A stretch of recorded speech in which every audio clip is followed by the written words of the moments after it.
Vicky, Jessica, great to see you. Glad you can make it. American Pie wasn't just a movie for teens. It blew the doors off of what studios thought they could get away with and caused a cultural explosion. It was a $11 million risk that turned awkward teens into box office gold. Though there were jokes and laughs, hormones were causing a lot of trouble. The first title was so long that a sign couldn't hold it. The genre was switched around, and the girls were in charge of the humor and a pie prop. It became the most popular dessert in the history of movies. Here are 20 strange things about American Pie. How about hidden in the shame and the hints? It all began with a writer's terrible youth mistake, the kind you never forget. It wasn't just coming of age, it came in hot. First place. While Adam Hertz was still in high school, he wrote the rough draft of American Pie, which went on to become one of the most talked about sitcoms of all time. Hertz grew up in a Michigan neighborhood where nothing was kept secret for very long. People in small towns talked about things faster than the truth, and embarrassing events could stick with you for years. He remembered the bad haircuts, awkward dates, whispers in the locker room, and the pressure of one unspoken high school finish line that was always close by. Before you graduate, lose your virginity. Hertz didn't hold on to those emotions. Instead, he leaned into them. He made the embarrassing times funnier by exaggerating them to make them more funny. He then put them all together in a single story about friendship, pressure, and mistakes that are all too common. That honesty was what held the movie together. Even though there were some crazy jokes and set pieces, the humor worked because it felt real. It wasn't written by someone who tried to guess what it was like to be weird as a teen. It was written by someone who had been through every embarrassing moment.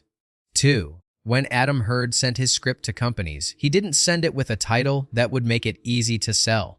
Instead, he made it so long that it was impossible to miss and could not fit on a sign. Teenage sex comedy with no name that can be made for less than $10 million. Which people who read studio will probably hate, but I think you'll love. It was both a joke and a dare.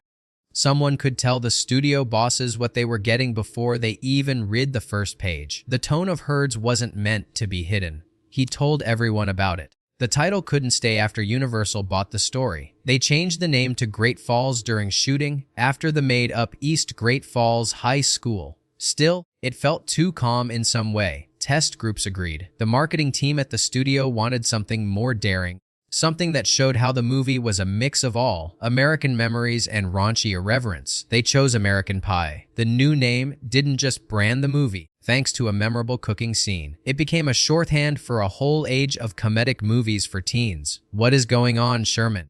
Don't you guys think you could be a little more polite? I had company. Beautiful. I will be very angry if Sherman said it before I do. Third, Universal had just paid around 6 figures for the story by Adam Hertz. There was a dangerous line between a touching coming-of-age story and an unapologetic teen sex comedy in this movie. It was funny, new, and different. It was harder to find someone willing to direct it than to sell it. The company tried to hire experienced filmmakers, but one by one they turned them down. Some people didn't want to do anything with the field. Some people weren't sure how to mix raunchy humor with real emotional beats without turning off some people. It looked like the project might fail for a while before it even started production. After that, Universal took a chance. They gave the movie to Chris and Paul Weitz, who had never directed a full-length movie before but were known for their work on ads and short films. Things could have gone badly. Directors who haven't been tested are running a dangerous business with no safety net. Instead, American Pie had its own tone because of their new point of view and ability to accept both the ridiculous and the honest. The risk paid off, starting a brand and the acting careers of the Weitz brothers all at the same time. Oh, number 4. American Pie by Adam Hertz wasn't just a new kind of chaos. It took ideas from a guide that was written 10 years before, as if 80s cult hits like Porky's, Revenge of the Nerds, and Fast Times at Ridgemont High were written right through its body. Those movies didn't say sorry for what they did and pushed the limits of what a teen comedy could do. It wasn't clear if Hertz was paying tribute or just having the same sense of humor. Either way, American Pie had the same mix of dirty shock value and sneaky charm. It was just updated for people who grew up with MTV, pop rock, and the early days of the internet. As a result, it was loud, crude, and happily unfiltered, and it was just what the teen comic genre needed to get going again. In the 5th version, Jim and the Warm Apple Pie, the most famous scene in American Pie, didn't happen in just one way. There were actually several cuts made, ranging from a pretty mild version to an unrated one that took the joke as far as the MPA would let it go. The version that wasn't rated NC-17 was kept for home video, and the version that was rated NC-17 was shown in theaters. For Jason Biggs, though, it wasn't the fight over censorship that was hard, it was the day of filming. Biggs later said that he dreaded the scene for weeks because he knew it could be the best part of the movie or the one that ended his career. It was hard to find that fine line between totally cringe-worthy and crazily funny. It was hard to time the ridiculousness just right on set so that it would work as a joke without losing the audience. He got it right in the end. An innocent treat became one of the most famous props in movie history because of a moment that became so famous. Number 6. When the MPA saw American Pie for the first time, they didn't like it. NC-17. That was almost fatal for a teen comedy that wanted to get a lot of attention this summer. It wasn't just one scene that was making things worse. Several times were marked as too explicit for R by the grading board. Nadia's net strip tease was a big deal. The idea of broadcasting it live, being naked, and getting real-time responses pushed the board right to its limits. Michelle's now famous statement at band camp was another one. It was shocking not because of what she said, but because she said it in a way that teens could understand. People at Stifler's party didn't like the beer cup joke, and the board told them to stop using such crude body humor. The producers went back and cut seconds here and reframed shots there, making small changes to the cuts until the MPA gave in. It was a very fine line. The movie lost its edge because it was cut down too much. If it was cut too little, it would never get to the screens. In the end, they were able to keep the fun while avoiding the worst rating in the business. Jim, I'd like to talk about masterfactifactifying. I want you to know that it's normal, and I have to say that I did a lot of fess-ing when I was younger. It's what I used to call stroking the bread. I never did it with baked goods. 7th, Nadia's webcam moment was already meant to be dangerous, but the team gave Jason Biggs a little extra help. They made a cheap prop out of a warmed sausage wrapped in foil, stuck on the end of a pencil, and slid into his shorts to make the joke better and more real. Even though it was rude and silly, it worked. The crew was having a terrible time while shooting, and the strange image made the scene seem even stranger. Over-the-top punch. It shows that funny things on screen don't always come from the plot. They are made up by a group of people who know just how far to take the joke. Number 8. In one of the most unexpected parts of the movie, Michelle says something that wasn't in Adam Hertz's writing at all. Allison Hannigan made up the now iconic line on the spot when she said it. It wasn't planned. The conversation didn't set it up in any way. She did it anyway. The energy was so true to the character, with sweet but awkward Michelle suddenly taking charge, that the makers didn't change a thing. It was one of the most memorable turns in the movie, and it reminded me that some of the most remembered lines in movie history aren't written down, they're found. 19. One of the most memorable parts of American Pie was Eugene Levy's performance as Jim's dad. But a lot of the things that made him so memorable were left out of the book. Director Paul Waits knew that Levy was great at making people laugh when they were not sure what to say, so he often just gave him a topic and let the cameras roll. Then Levy would make up his lines as the character, rambling, pausing, and going around and around giving teens advice they would never want to hear. The well-known porn magazine scene is a great example. Levy says, "Giant or," out of the blue while reading magazines with Jason Biggs, who is clearly trying hard not to act out of character. That line wasn't meant to be there. It was totally Eugene Levy. Since these moments were made up on the spot, they had a natural, unplanned awkwardness to them. They didn't want to make movie jokes. They were like the talks real dads have when they're trying to be cool but giving out too much personal information. Okay, I'll let you two go study. Number 10. One of the most famous scenes in American Pie is Michelle's confession at band camp, but Allison Hannigan's real-life link to music was a lot less strange. Hannigan played the flute when she was in middle school. She quit before she got to high school, but the memory was enough to give her the happy, slightly odd energy of a kid in a marching band. In the movie, Michelle's scene with the flute is a complete lie. It's a funny high point meant to shock and please. Hannigan's time in band was much less serious in real life, but her act felt real because she knew the quirks, pride, and social dynamics that come with being in a school band. That's why the joke worked. There's always a tiny bit of truth in even the biggest lie. Do you really want to go with me? Yes. No, really? Cool. We're gonna have a great time. It'll be like that time we all had a campfire at band camp. Number 11. American Pie did not come up with the word MILF, but the movie made it popular all over the world, even though it was used in some groups before 1999. It shows up in the movie in a quick, unnecessary scene at a party. When John Cho's character sees Stifler's mom, he says the word out loud at the same time. I had some milk. The screen time is very short, but it hit like a lightning bolt. People left the theater saying it again. It was on funny t-shirts, yelled in college rooms, and talked about every day as if it had always been there within a few weeks. Simple things made the scene work. There was no break in the movie to explain it. It just threw the words into the confusion and let people figure it out on their own. In that one small moment, MILF became one of the most famous pieces of teen slang ever. This shows that the smallest scenes can have the biggest effects on culture. 12. It wasn't just Jim who changed after the live scene with Nadia. It also had one of the stranger appearances by famous people in the movie. Legendary pop-punk band Blink-182 show up on screen and watch the chaos. They have a pet monkey with them. In the background, the band's song, Mutt, plays. It fits perfectly with how silly things are right now.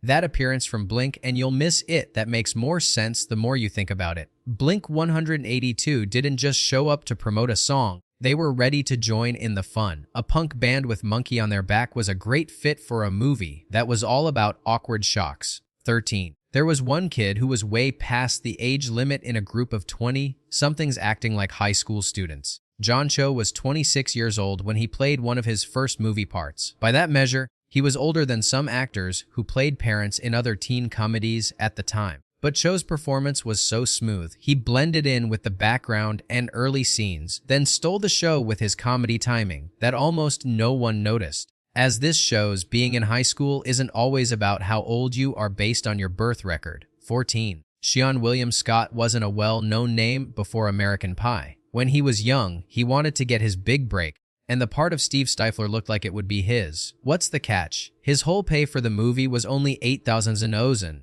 It was barely enough to cover a few months' rent for a part that would steal every scene he was in. Scott didn't hold back, though. He put everything into Stifler's loud, cocky, and obviously over-the-top attitude. This made what could have been a one-note party guy into a comedy star. People loved him. The character was talked about a lot after the movie came out, and Scott's acting was so good that the sequels made him the star of the series. He was now one of the best-paid actors in the teen comedy genre, and his pay had gone through the roof. That $8,000 risk had paid off in a way that not many artists ever get to experience, a career that was made quickly thanks to a famous part. 15. After making dessert famous in movies for more than 20 years, Jason Biggs chose to honor his memory in the most literal way possible. He became the face of Edwards Desserts in 2023 and launched a special for July 4th called Pie Lover's Passion Fruit, with a joke that had been following him since 1999. Biggs said, "Apple is so 24 years ago." It was proof that something that could have been a one-time joke had become an important part of his success. In the nicest turn of events, the pie paid him back this time. 16. American Pie wasn't a very expensive movie by Hollywood standards. It cost Universal about $11 million to make, which wasn't a lot of money for a teen comedy in the late 1990s. But when it came out in theaters, that risk paid off big time, making it one of the best bets the company has ever made. The movie made more than 20 times its budget, or $235 million, at the box office around the world. Then came the awards. She was nominated for the Teen Choice Award and won the MTV Movie Award for Best Kiss. But trophies couldn't show how much of a win there really was. The movie became a cultural hit, with catchphrases like, "I saw that movie at band camp one time." The pie scene became one of the most famous jokes in comedy history, and the characters were quickly adopted as iconic figures in pop culture. American Pie didn't just make money. Even though it was based on one man's awkward memories of being a teenager, it changed the rules for what a teen comedy could do all over the world. Who is the lucky girl? Michelle. It must be really cool to be her. Okay, she's pretty cool. Before you leave, Jim, I just want to say one thing. I need you to be very Okay, Dad. Make a promise. I promise. 17. The crazy teen sex comedy was a thing of the past by the late 1990s. The 80s were ruled by this genre, with hits like Porky's, Revenge of the Nerds, and Fast Times at Ridgemont High. These movies are almost never seen in theaters anymore. Studios had changed their priorities, and most teen movies were now either slick romances or safe, family-friendly comedies. Then American Pie came along, unapologetic, rude, but balanced with real heart and friendship relationships that people can relate to. That movie showed that people were still interested in risky R-rated teen comedies with funny characters. Its success set off a chain of events. It didn't take long for the movie theaters to be full of movies with the same mix of raunch and fun. There's more than just Van Wilder and Road Trip. American Pie did more than bring back the genre. It brought it up to date for a new generation raised on MTV, the internet, and late 1990s pop music. Things that were thought to be old-fashioned felt new again, and producers rushed to capture the same lightning. 18. When American Pie came out in theaters, it made a group of mostly unknown actors fame quickly. Allison Hannigan played Michelle before getting a 9-season run on How I Met Your Mother. Scott Stifler, played by C.N. Williams, was one of the most talked about figures of the time, which led to parts in movies like Goon, Lethal Weapon, and voice work in Ice Age. Eugene Levy praised his role as a likable dad in Schitt's Creek, which earned him an Emmy, and Jennifer Coolidge's career took off with The White Lotus. Through Orange Is the New Black and Russian Doll, Natasha Lyonne changed who she was. But some people didn't keep going. Being forever tied to Jim, Jason Biggs found it hard to get out from under the role's shadow, and a number of supporting actors lost favor with the public. For some, American Pie was the start of a long and varied career. For some, it was their big break in pop culture, and they'll always be known for it, even if they never had as much success again. 19. Most people know American Pie as a theater series with 4 movies. There are 5 movies in the American Pie series: American Pie in 1999, American Pie 2, American Wedding, and American Reunion. The brand, on the other hand, is much bigger than that. Under the American Pie Presents name, Universal put out 5 direct-to-DVD spin-offs from 2005 to 2020. Girls Rules, Bandcamp, The Naked Mile, Betta House, and The Book of Love. These followed Stifler's family and friends, often with completely different casts. Eugene Levy's appearance was the only thing that never changed. He was in almost every movie, even ones where no other original cast members came back. The spin-offs never became as popular as the original movies, but they kept the American Pie name alive for more than 20 years, and they were the link between the main group and American Reunion. Fans of the first movie knew that the 2012 follow-up wasn't just another movie.